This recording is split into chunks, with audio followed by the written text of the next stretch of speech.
guys, welcome back to my channel. How are you? Hoje a gente vai falar sobre uma coisa bem legal que causa um pouco de dúvida e que também pode ser também bem fácil de usar, ok? Chamado apóstrofo. Então, como eu disse, o apóstrofo ele é usado tanto no âmbito informal quanto no âmbito formal, dependendo do seu uso, tá certo? Não se esqueça. Só que ele tem dois usos. Eu vou falar de cada um detalhadamente, ok?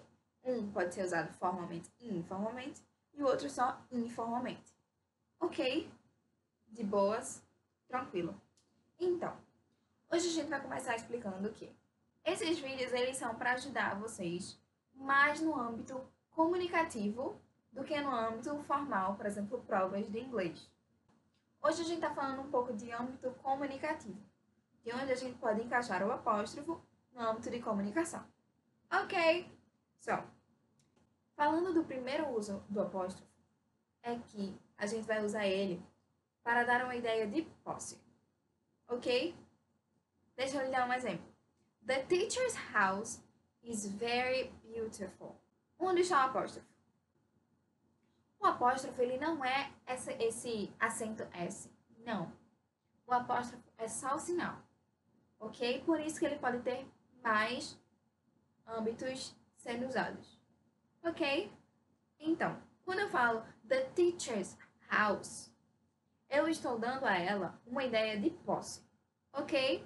Eu estou dando essa ideia de posse para essa professora, botando o apóstrofo S no final. Só que, para poder usar o apóstrofo S, eu preciso que o dono, quem vai clamar a posse, esteja lá descrito. É tão agramatical que não tem nem exemplo para isso. Tudo bem? Então, esse uso ele pode ser destrinchado em algumas coisas. Primeiro caso é quando a palavra que define o dono, sendo ela o sujeito, o objeto, a palavra que define o dono termina numa letra diferente de S. Por exemplo, o exemplo que eu dei, the teacher's house. Ok? Percebe que teacher acaba com R, e aí eu tenho apóstrofo S. Normal. Ok? Então, esse segundo caso do apóstrofo, ele se divide em dois. Ok? Mas ele basicamente abrange palavras que são terminadas em S. Difícil? Acho que não. E se a palavra do objeto terminar em S. Se a palavra do objeto terminar em S, por exemplo, Lucas' house is blue. Eu posso usar ela de duas maneiras. Eu posso usar o apóstrofo S, só que claro que eu não vou falar, tipo, Lucas' house is blue. Tipo, no, Lucas' house is blue. Então, eu posso usar assim, ou se eu preferir e achar meio feio, eu posso falar Lucas' house. Lucas' house. Beleza? Só que só o apóstrofo. Beleza? Isso eu tô falando no âmbito da escrita, tá? Porque na fala sempre acaba saindo Lucas's teachers, Lucas's, ok? Mas o terceiro caso não é que ele seja mais complicado, mas ele é mais ou menos. É quando a palavra que vem após o apóstrofo S começa com S. Porque eu não sei se vocês lembram, mas foneticamente, sempre que uma palavra acaba com a letra que a outra termina, a gente junta. Por exemplo, romantic comedy.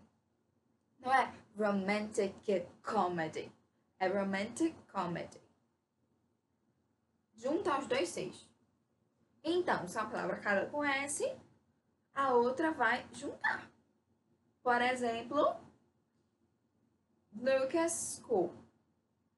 Perceberam que o S se juntou? Lucas School. Só que nesse caso a gente não pode usar apóstrofo S. Ok? A gente vai usar só o apóstrofo. Vamos ver se ficou claro. Primeiro caso é se a palavra inicial e a palavra final não tiverem S no início barra final. Ok? Por exemplo, the teacher's house. Ok? Segundo caso, se apenas a palavra da frente terminar com S. Aí eu posso tanto usar com quanto sem. Mas, se a última palavra que vem depois do apóstrofo tiver um S na frente, aí eu uso só o apóstrofo. Aí fica Lucas House. Beleza? Até aí, tudo bem? Vou dar uns exemplos. Teacher's house, Aisa's place. Isso tudo tá dando uma ideia de posse. E esse é sempre apóstrofo S, ou só apóstrofo, no caso que eu te falei. Mas não vai ter outra letra. É apóstrofo S ou só apóstrofo. Beleza? Porque foneticamente, mesmo que não esteja escrito S, vai estar na fala. Lucas School. Beleza? Acho que ficou claro. O outro uso do apóstrofo é usado para contrações. Uma coisa que a gente aprende no início. I am vira I am. Certo? Só que assim, eu vejo muitos textos onde as pessoas colocam contrações em âmbitos formais. E isso está completamente errado. O primeiro uso, que foi o de posse, pode ser usado em todos os dois, mas a contração, não. Você não entrega para o juiz um texto que tenha your. Não vai ter, não pode, tem que ser you are. Mas o ponto é, isso não é para ser usado em âmbitos formais. Rola, claro que rola. Principalmente na coloquialidade, né, minha gente? Nos dias de hoje rola muito. Mas não era para ser, vamos dizer assim. Então, o que é que a gente vai fazer? A gente vai privar ele para botar ele no âmbito informal. Beleza? Então, normalmente é tipo, I am, your, their, his, she's, it's. Entende? It's mine. É um exemplo. It's mine. Esse apóstrofo S não está dando a ideia de posse. Ele está dando a ideia do verbo is. Do verb to be is. Entende? Ele não está dando a ideia de posse. O que está dando a ideia de posse nessa frase é o mine. Vocês percebem? Se eu falar you're my girlfriend. Percebe que eu usei apóstrofo RE? Por quê? Porque eu contraí. Em vez de falar you are, eu falei your. You're my girlfriend. Ok, beleza? Tranquilo até aí? Então, o primeiro uso é tanto informal quanto formal. Você pode usar a qualquer momento. Mas o segundo, não. É só informal. Claro que é assim, sempre acaba escapando, minha gente. Isso você provavelmente vai escutar muito nativo e tal. Mas eu falando como uma professora que tem que passar as regras, eu tenho que dizer que tem que ser usado no âmbito informal. Ok? Não esqueçam. Então, qual é a maior dificuldade quanto à área de contração? A primeira coisa que eu vou citar é o I ain't. Que as pessoas acham, não, deve ser I am not. Não, isso é uma informalidade usada por nativos, tá? Isso significa qualquer verb to be com not. I ain't, you ain't, they ain't no innocent. Ok.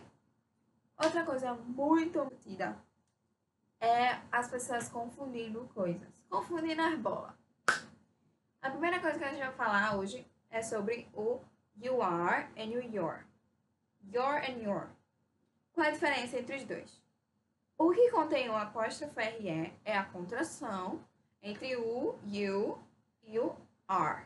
Ok? Fica your. Mas o outro que não tem apóstrofo é o possessive adjective. Que tem my, your, their. Esse é o possessive adjective, que significa a segunda pessoa tendo posse. Ok? Difícil? Tá aí? Só uma dica. Outra coisa que as pessoas confundem muito na fala é o there and there. Teacher, como é que eu vou saber quando a pessoa falar? Contexto, amor. A pessoa não vai falar there. Não, vai falar they're beautiful. Their daughter is beautiful. There is a factory. Percebe que o contexto muda, que a gente não vai conseguir confundir essas coisas? Então, como é que a gente faz? Prática. Escrevendo bastante, falando bastante. Então, sempre que a gente tiver uma oportunidade, a gente tem que falar. Beleza? Agora, só mais uma diquinha fácil. Muita gente confunde os apóstrofos S e apóstrofos D. Beleza? Esse vídeo vai ficar longo. Então, quando a gente usa o apóstrofo S, pode ser em 3 ocasiões. Pode ser is, pode ser ideia de posse e pode ser o has. Has é a terceira pessoa. Lembra que tem que botar has quando tem a terceira pessoa? Pronto. He's been weird. Ele tem sido estranho. He's been weird. Percebe que isso é present perfect? Lembra do vídeo do present perfect? Então, aqui a gente não vai estar usando esse. He is been. 2 verbos to be juntos? Claro que não. Então é o has. He has been weird. He's been weird. Ok? Se a gente falar, por exemplo, he's white. Obviamente que não tem ideia de posse, minha gente. Quer dizer que ele é branco. Ok? Mas se eu falar the teacher's house, aí é outra história. Aí é a casa dela. Porque ela não é uma casa, é? E esse has, ele só é usado quando ele é auxiliar, tá? Ele só é contraído quando ele é auxiliar. Lembre. Ok? Então. Mas o outro é o D, apóstrofo D, que ele pode ser usado com o had e com o would. Basicamente é a mesma coisa do has. Lembra que eu falei que he's been weird? He'd been weird. Past perfect. Então é he had been weird. He'd be happy. He would be happy. Diferente, é o would. Perceberam que pelo contexto a gente vai montando o apóstrofo na região que ele deve estar? Então, quais são os usos? Primeiro, posse, podendo ser usado só o apóstrofo sozinho ou o apóstrofo com S, ou contração. Lembrando de diferenciar as coisas que mesmo sendo fonologicamente parecidas, não são iguais. Ok? Como your and there and there. Ok? Assim como os apóstrofos S e apóstrofo D, que tem mais de uma função. A gente não pode esquecer. O apóstrofo S pode ser has, is e posse. E o D pode ser has and would. Ok? Ficou claro? Espero que sim. Qualquer dúvida, vocês mandam no comentário que eu respondo. Ou pelo comentário, ou fazendo outro vídeo explicando melhor. Ok? Thank you so much for your attention and bye bye.